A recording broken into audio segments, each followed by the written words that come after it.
There's an Andy Warhol you almost definitely know. The one of repeating Marilyns, of Campbell's Soup, Brillo boxes, cow wallpaper, celebrity portraits, and dollar signs.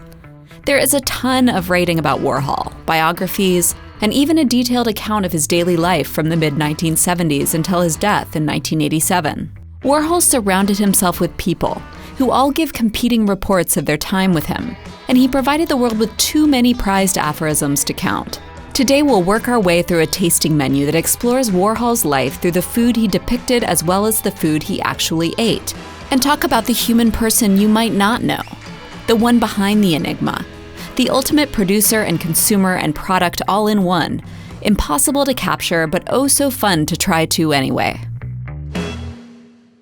We'll start with a little breakfast, which for Warhol was often cornflakes, at least at certain points in his life. We even have photographic evidence of him eating them, here with his beloved mother Julia, who lived with him in New York from 1952 to 1970, and here is photographed by Bobby Grossman for Grossman's late 1970s series of celebrities eating cornflakes.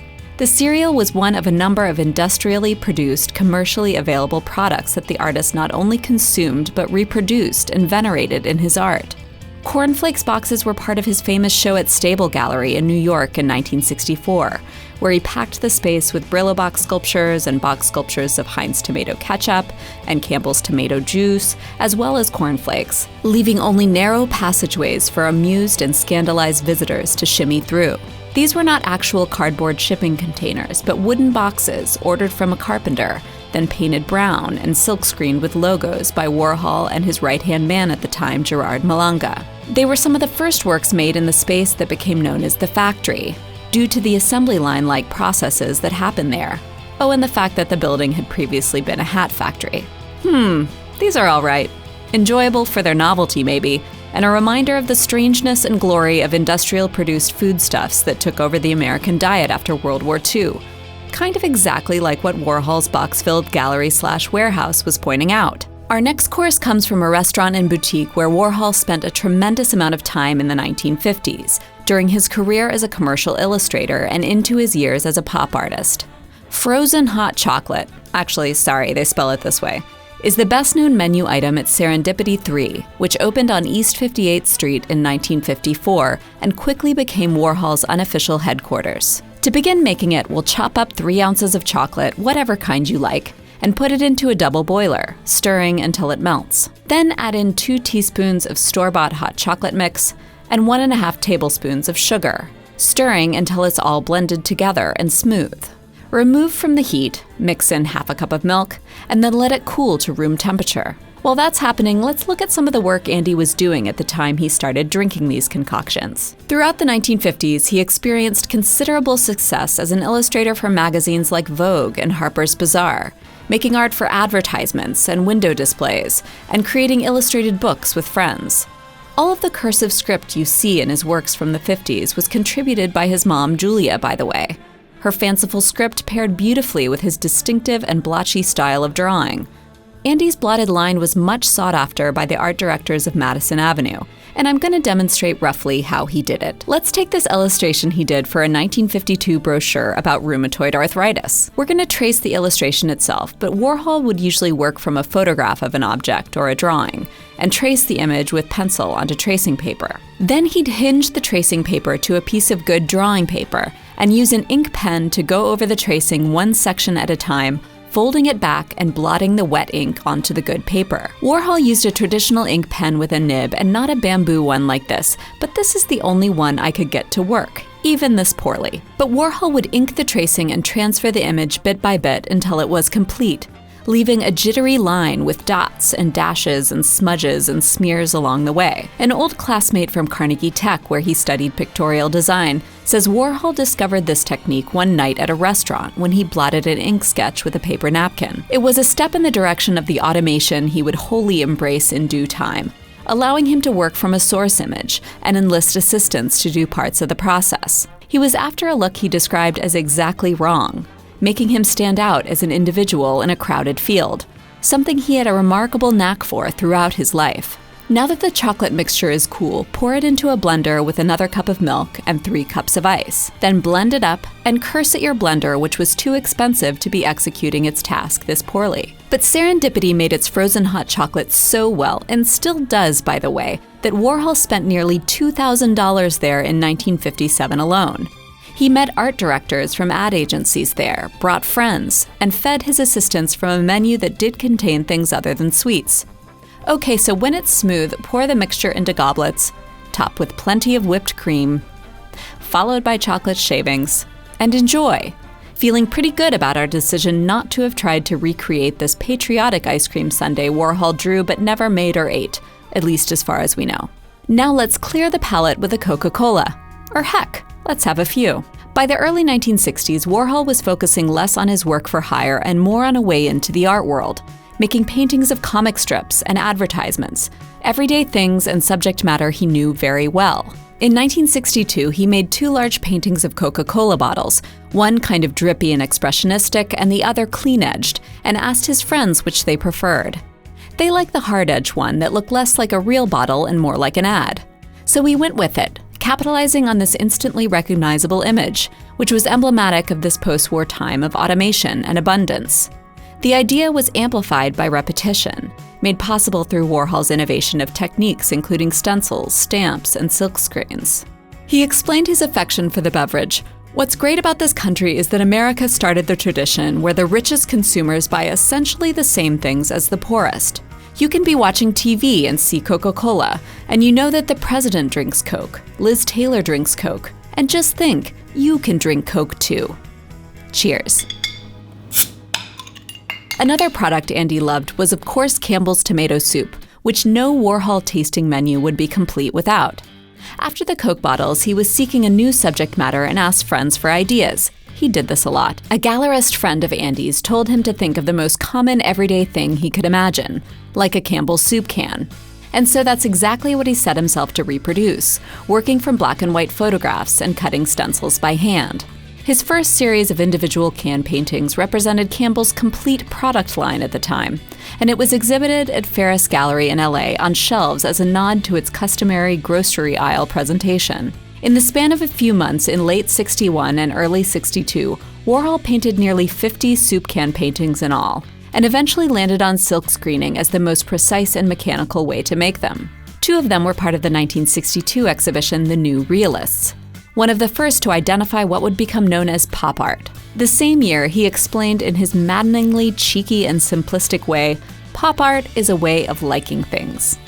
By the time of the 1964 exhibition, The American Supermarket, Warhol had become synonymous with the pop movement, selling soup can paintings for $1,500 and actual cans of the soup signed by himself for $6.50 each. You can likely figure this out on your own, but to turn this concentrate into soup, we combine it with a can of water, mix it up, and heat it. But Campbell's soup wasn't just recognizable, it was a fixture of his youth, served to him by his mother during his childhood in Pittsburgh. He was born Andrew Warhola, to parents who had emigrated from a small village in what is now Slovakia. Little Andy was a sickly child and spent a lot of time in bed reading movie magazines and making art projects with his crafty and encouraging mom, who always had a good supply of Campbell's on hand to prepare for her sons. Warhol claimed he ate this every day for 20 years, often with a sandwich, which I'll say this is definitely calling out for, but it seemed un-Andy-like to go to the trouble to make myself. It's a good thing I saved room for our next course. Mushroom. I've called a friend over to help me with this one, and I've asked her if she'll do the honors of slowly consuming this single raw mushroom. This is exactly what Warhol asked of his friend, the artist Robert Indiana, in February of 1964, not long after he had begun making films the summer prior. They came up with the idea together, connecting Andy's new explorations into film with Indiana's preoccupation with the word eat, the last words of Indiana's mother before she died, and which he included in a number of paintings and signs. The 2 artists had apparently been inspired by the lustful eating scene in the movie Tom Jones that had just come out, and Indiana had prepared a full spread of food. But Warhol selected just the one mushroom and told his friend to, quote, make it last. Andy shot 9 silent 100-foot rolls of film at the standard speed of 24 frames per second. assembled them out of sequence so progress on the mushroom is seemingly never made, and then played it back at 16 frames per second, giving it a slightly slow-motion effect. The complete film is 39 minutes, and when asked why it was so long, Warhol explained helpfully that that was how long it took Indiana to eat the mushroom. There is some action, by the way. Indiana's cat appears at times, but like the majority of Warhol's films, it is a game of endurance, not even intended to be watched closely or completely. And now we have another single food course: banana. This will no doubt call to mind the cover Warhol created for the Velvet Underground's first album, released in 1967. The first version instructed you to peel slowly and see the flesh-toned bare banana underneath. Heyo. The band first performed as the Velvet Underground in 1965 and were featured in Warhol's traveling multimedia show Exploding Plastic Inevitable. He was technically their manager and paid for their recording sessions, but he didn't really know anything about music. But he did let them do pretty much whatever they wanted, which was wise considering their members included soon-to-be legends Lou Reed, John Cale, Sterling Morrison, and Maureen Tucker.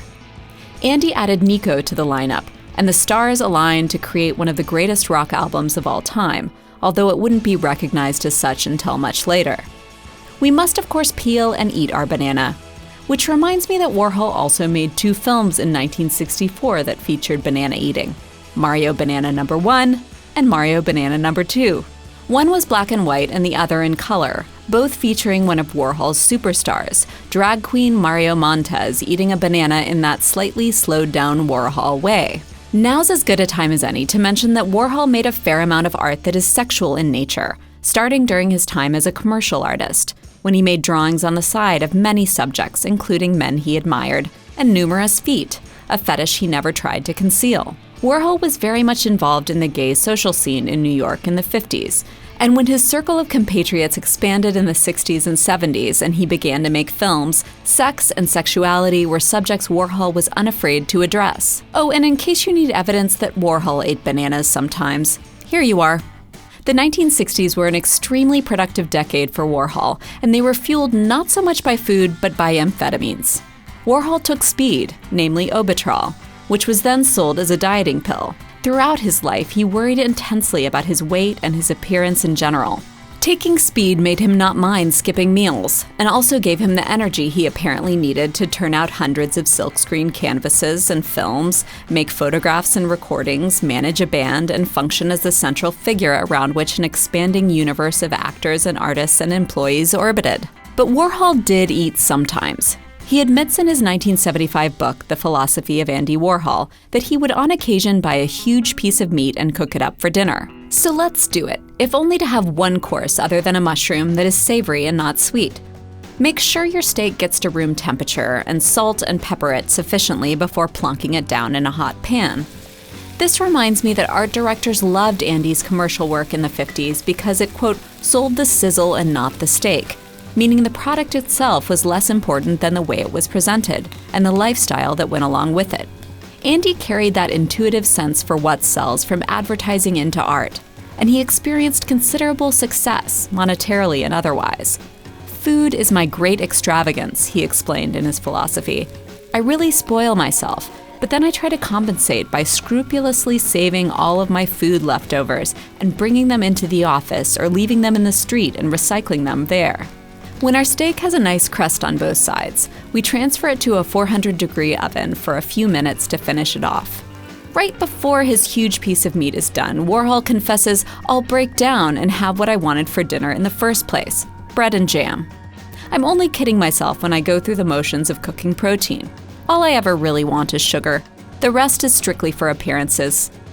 Well, I guess it really is about the sizzle, not the steak. The least we can do is continue to feed our production team, which Andy never neglected to do, whether it was taking them to serendipity, bringing in leftover steak, or taking them with him to the fancy parties that filled his schedule. While we've got the bread out, we might as well introduce you to Andy's version of cake.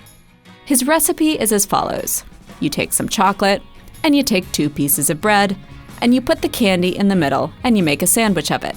And that would be cake. I had this giant-size Hershey bar, which I couldn't help but use in honor of this work by Warhol, but a thinner one would definitely be better here. This was truly terrible. The proportion of chocolate to bread way off, But there's an easy way to make this delicious with, say, some brioche, fancy chocolate, butter, and a turn in a hot pan. But would Andy do that? No.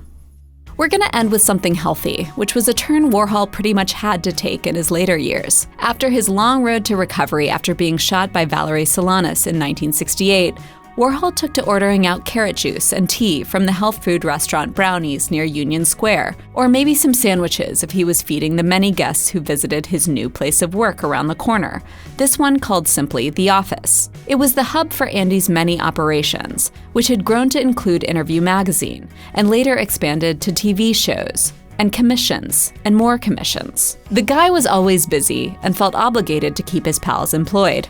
"I've got a lot of mouths to feed," he'd say. "Someone has to bring home the bacon." Warhol was warned away from fatty foods because of a bad gallbladder, which doctors recommended he have removed.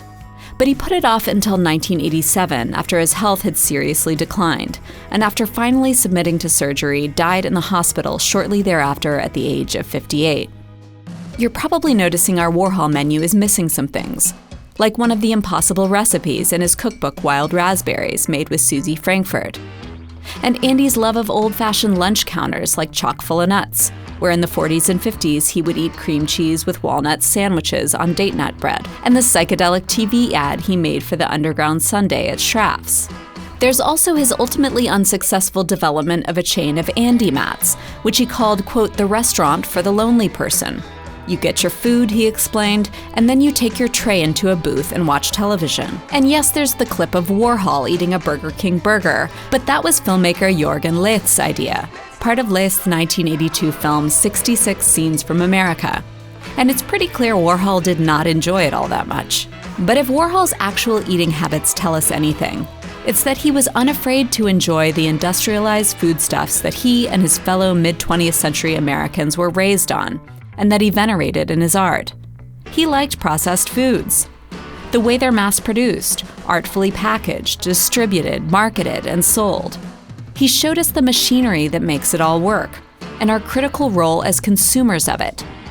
It might be ugly and unrefined, but it's the ground that, for better or worse, we share. It was uneasy news to sit with then, and remains uneasy news today, when his proclamations still ring true, and the world he mirrored for us still exists all around.